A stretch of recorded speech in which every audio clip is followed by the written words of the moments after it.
इथं दिसते काय? तर हे अशा पद्धतीनं आपण कर्जमुक्त होण्यासाठी हे बांधलेले हे धागे आहेत, जे आपण देवाच्या चरणी वाहून आणून मग इथं बांधायचे आहेत, जेणेकरून तुम्हाला तुमचं कर्जमुक्त होण्यासाठी मदत होईल. आणि हेच होतं ते मंदिर.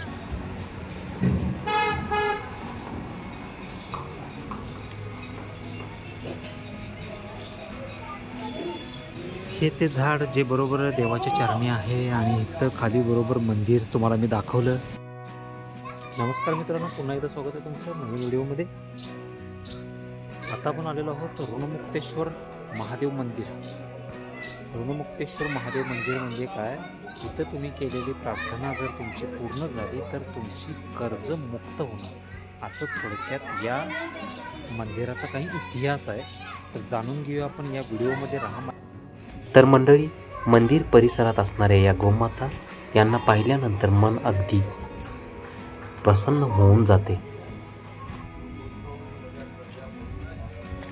हा तर मित्रांनो, आता एक महत्त्वाचं सांगतो तुम्हाला. तुम्ही कर्जमुक्त होण्यासाठी या मंदिरात येऊन तुम्ही मंदिराचं दर्शन तर घेतलं आणि देवाकडून मागणं तर मागितला की मला कर्जमुक्त कर, पण त्याच्यासोबत काय करायचं आहे? माझ्या पाठीमागे आहे हे झाड, इथे येऊन काय करायचं? इथं बऱ्याचशा लोकांनी रस्सी वगैरे बांधलेली तेव्हा ते दिसते काय, ते धागे वगैरे सगळे बांधलेले दिसतात ना, त्या पद्धतीनं इथं येऊन तुम्ही तुमचं मागणं मागायचं आणि तिथं त्याच्यासोबत ते तसं बांधायचं. मग तुमच्या इच्छा पूर्ण होणार.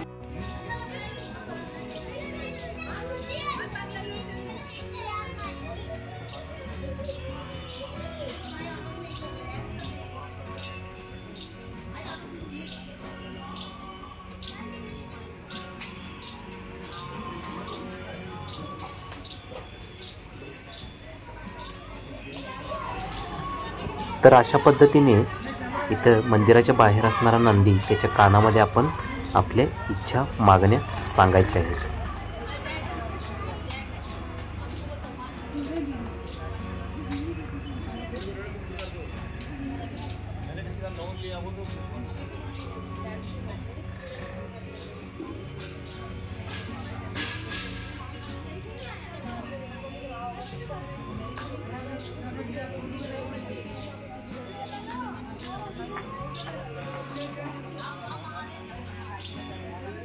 तर हे आहे ते ऋणमुक्तेश्वर महादेव मंदिर, जिथं आपणही प्रार्थना केलेली आहे की आम्हालाही कर्जमुक्त कर.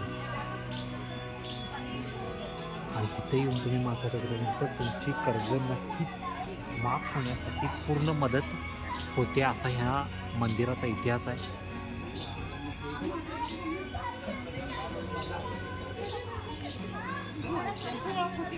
तिथे लिहिलेल्या आहेत काही मंदिराच्या अशा पद्धतीच्या गोष्टी. आणि तुम्ही सुद्धा कर्जाने जर त्रासला असाल, कर्जाने त्रस्त असाल, तर कष्ट हे करायलाच पाहिजे. विदाऊट कष्ट करता कर्ज कुठले मुक्त होणार नाहीत. पण आपल्याला कष्ट करण्यासाठी मिळणारी ताकद किंवा मिळणारी एनर्जी ती जी आहे ते आपल्याला देवाकडून मिळत असते, म्हणजे गॉड गिफ्टेड असते. त्याच्यासाठी आपल्याला देवाकडे येऊन छोटीशी प्रार्थना करायची आहे, ती आहे. नाहीतर असं नाही की तुम्ही कर्ज करून बसलाय ढीगभर आणि इथे येऊन तुम्ही मागणं मागितलं की बाबा देवा माझं कर्ज माफ कर, आणि म्हणून तुम्ही जर घरात झोपा काढायला लागला तर तुमचं कोणतंही कर्ज माफ होणार नाही, उलट तुमचं कर्ज 4 पटीनं वाढणार आहे. त्याच्यामुळं हे पण तुम्हाला माहीत झालं पाहिजे की फक्त इथं येऊन मागितल्यानंतर काय नाही होणार आहे. इथं येऊन मागायचं काय आहे? मला कर्जमुक्त होण्यासाठी ताकद दे, जेणेकरून मी 4 पटीनं काम करून माझं कर्ज मुक्त होईल. म्हणून तर ह्या मंदिराला ऋणमुक्तेश्वर मंदिर असं म्हटलं जातं आहे.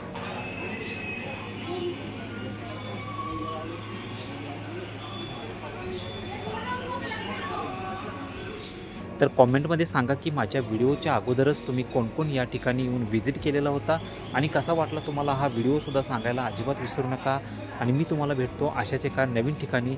तोपर्यंत धन्यवाद. आणि चॅनलला ती नवीन असाल तर पटकन लाईक, शेअर आणि सबस्क्राईब करायला अजिबात विसरू नका. जसं की हे मी तुम्हाला मंदिर सांगितलं, ऋणमुक्तेश्वर मंदिर हे उज्जैन जिल्ह्यातील मध्य प्रदेश राज्यातील हे मंदिर आहे. इथे येऊन व्हिजिट करायला अजिबात विसरू नका.